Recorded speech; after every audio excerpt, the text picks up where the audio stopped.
Let me just quickly give you a list of 4 emotions that can change your life in one day. Emotions are powerful. Sometimes it doesn't take much to alter your whole life direction.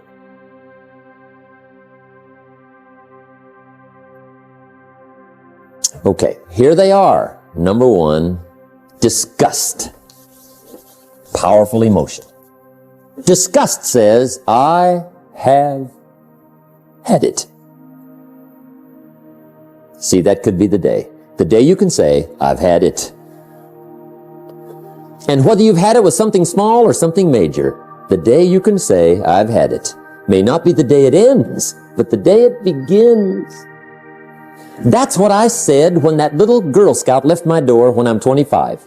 I give her the big lie, she leaves, I say, I don't want to live like this anymore. I've had it with lying and being broke. Powerful day. The man's finally had it with mediocrity. He's had it with being a loser. He's finally had it with those awful sick feelings inside, knowing his wife is at the grocery store looking at 2 cans of beans, one marked 37 cents, one marked 39 cents. And the guy sick inside knows his wife's going to buy the 37-cent can, and she doesn't even like the brand. Do you know why she's going to buy the 37-cent can? To save 2 cents. The guy sick inside finally says, I've had it. Being on my knees in the dust looking for pennies, we're not living like this anymore.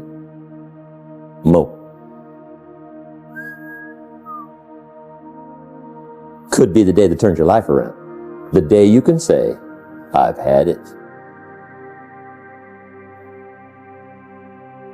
He walks into his closet and rips everything in it to shreds and says, I've worn this embarrassing stuff for the last time. And not only will I never wear it again, no one else will ever wear it again. Commit an act that says, I've had it. Powerful. Here's the next one. Decision. And decision making is powerful. And it's emotional. That's those knots in the pit of your stomach, right? Waking up in the middle of the night in a cold sweat, trying to decide. We sometimes call it inner civil war. What shall I do? Well, for progress, you must decide.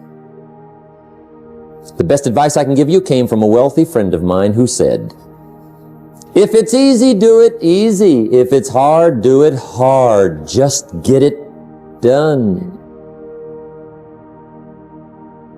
If you went home tonight and in the next few days cleaned up a whole list of decisions, that might furnish enough inspiration for the next 10 years.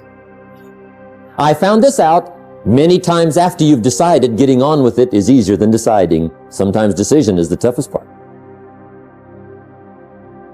Here's the next emotion, desire, wanting to bad enough. And I don't know how to tell you to want to. That's something you've got to come up with. There's 2 things I know about desire. Number 1, it comes from inside, not outside. You don't send off for it. Number 2, I know desire can be triggered by something. Who knows what it might be? Sometimes desire waits and sleeps for something to happen. Maybe it's a book, maybe it's a song, maybe it's a sermon, maybe it's a lecture, a seminar, maybe it's the conversation of a friend, a happening, an event. Who knows? The best advice I can give you is what I give my staff. It goes like this: welcome every human experience. You never know which one is going to turn it all on. Even the bad experiences. Sometimes from the bitterest experience comes the greatest awakening. So let down the barriers, take down the walls. The same wall that keeps out disappointment keeps out happiness. Let life touch you. Don't let it kill you, but let it touch you. Here's the last one. This one's powerful. Resolve. Resolve says, I will. Two of the most powerful words in the language. I will. Benjamin Disraeli once said, nothing can resist a human will that will stake even its existence on the extent of its purpose. Shortly put, I'll do it or die. See, that's powerful. That could be the day that turns your life around. The world has a strange way of stepping aside when somebody says, I'll do it or die. The man says, I will climb the mountain. They've told me it's too high, it's too far, it's too rocky, it's too difficult, it's never been done before, but it's my mountain, I will climb it. Pretty soon you'll see me waving from the top. Or dead on the side, because I ain't coming back. The best definition I ever got from the word resolve came from a little junior high girl in Foster City, California, up north. I'm talking to the junior high kids one day. I love to ask kids definitions. They come up with beauties. I got to the word resolve and I asked, who can tell me what resolve means? And I got several hands and they were all pretty good, but the last one was the best. Little girl, about 3 rows back, held up her hand. She said, Mr. Rohn, I think I know what resolve means. I said, darling, what do you think it means? She said, I think it means promising yourself you will never give up. I said, that's it. Webster, stand aside. That is the definition. Promise yourself you will never give up. I asked the kids, how long should a baby try to learn how to walk? How long? How long would you give your average baby before you shut him off? How long? See, any mother in the world would say, you're crazy. My baby's going to keep trying until it learns how to walk. What a magic formula.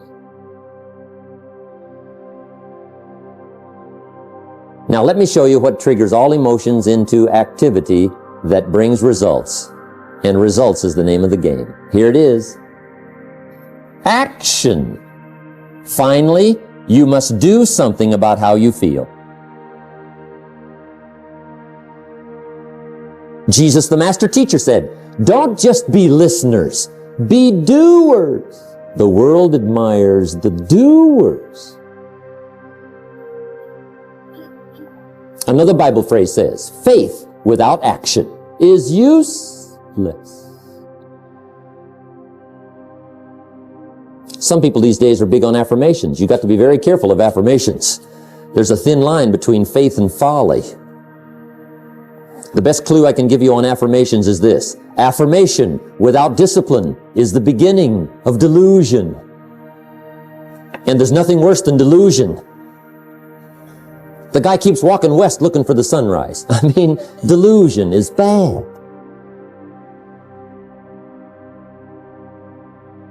However, affirmation with discipline can bring the most spectacular results. When the Jewish people surveyed the Holocaust at the end of World War II, and for them it was a Holocaust, 39 million people lost their lives, World War II. 19 million were Russian. But compared to the population, it was not quite the Holocaust visited on the Jewish people. 6.5 million Jews perished World War II. 6.5 million. That was a Holocaust. After Hitler's final solution, and the Nazi jackboots and Eichmann and Bormann had done their evil task, 6.5 million. When the Jewish people counted the dead, surveyed the Holocaust, and mourned the loss, those that survived together said, never again. That was the affirmation. Never again will we take our families, silently walk to the boxcars, and let them ship us through the night to Auschwitz. Never. Well, that's good to make an affirmation. But the next question is, what are you going to do to back up the affirmation? They said, well, number one, we'll build a nation. Then they said, we'll build an army. Wow. And a navy. My. And an air force. And we'll buy some bombs. My. And some bullets. Wow. We'll spend a big portion of the national treasure. We'll even spend some of Israel's finest lives. We mean it. Never again. That's called backing up affirmation with discipline. Does it work? Well, yes. They've been tested 4 times in war on their affirmation in the last 25 years. 4 times, major. The next to the last war was called the 6-Day War. As if to say, didn't we tell you? Ever?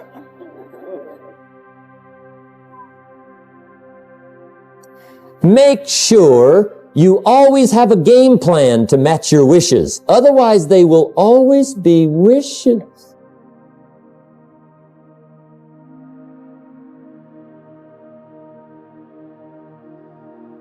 The day that turns your life around.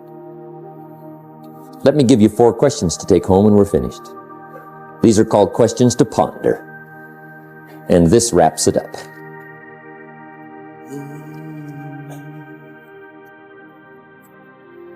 Gosh, you've been a great audience tonight. How fantastic for so many people here.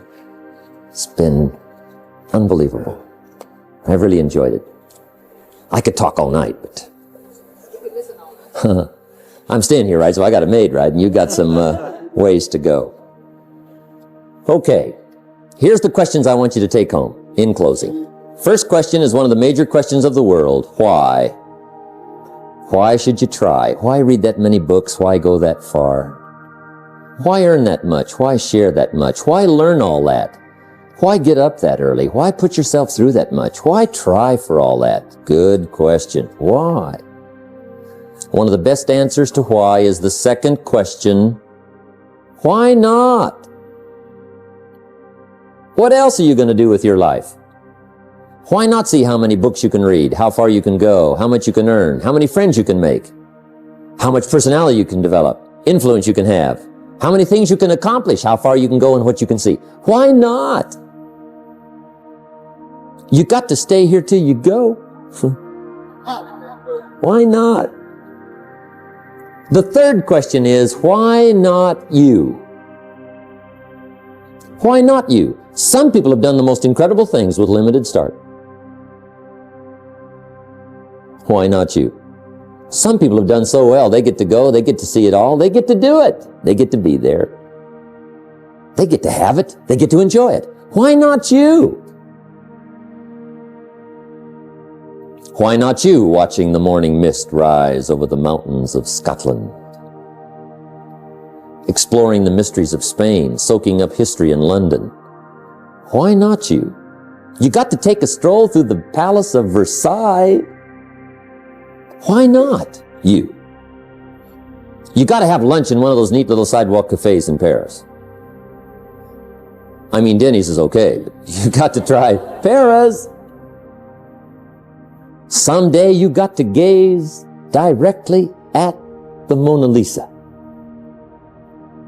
I can show you where to find the most exquisite seashells in Miami and the Bahamas.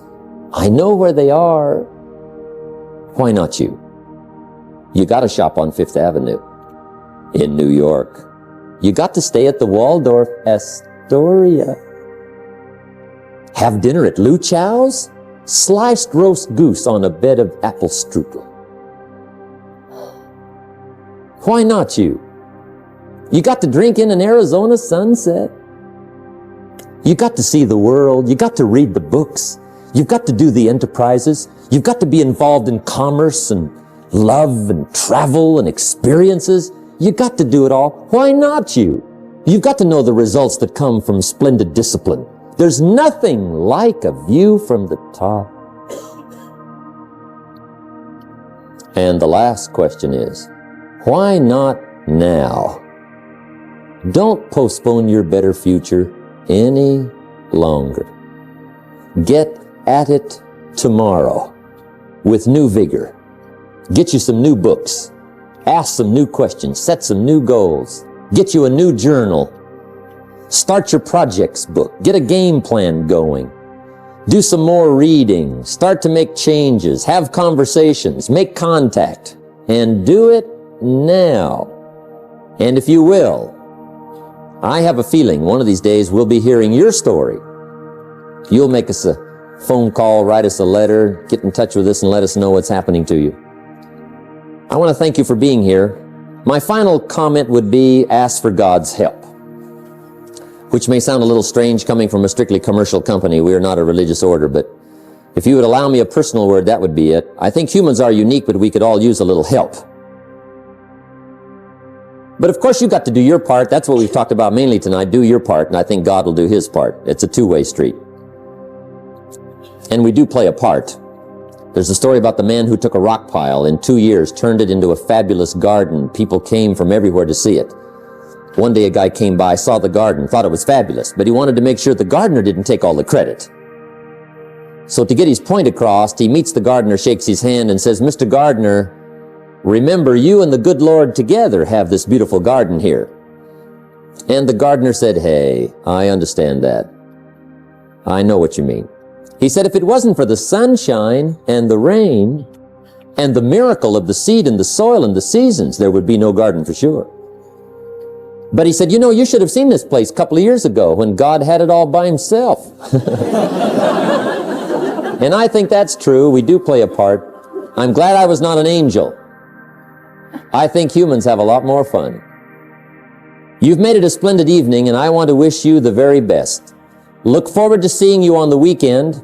Make sure we get the little white slip of paper, and let's be in touch. I wish you the best. Good night. God bless. Thank you. Thank you. Appreciate it. Thank you.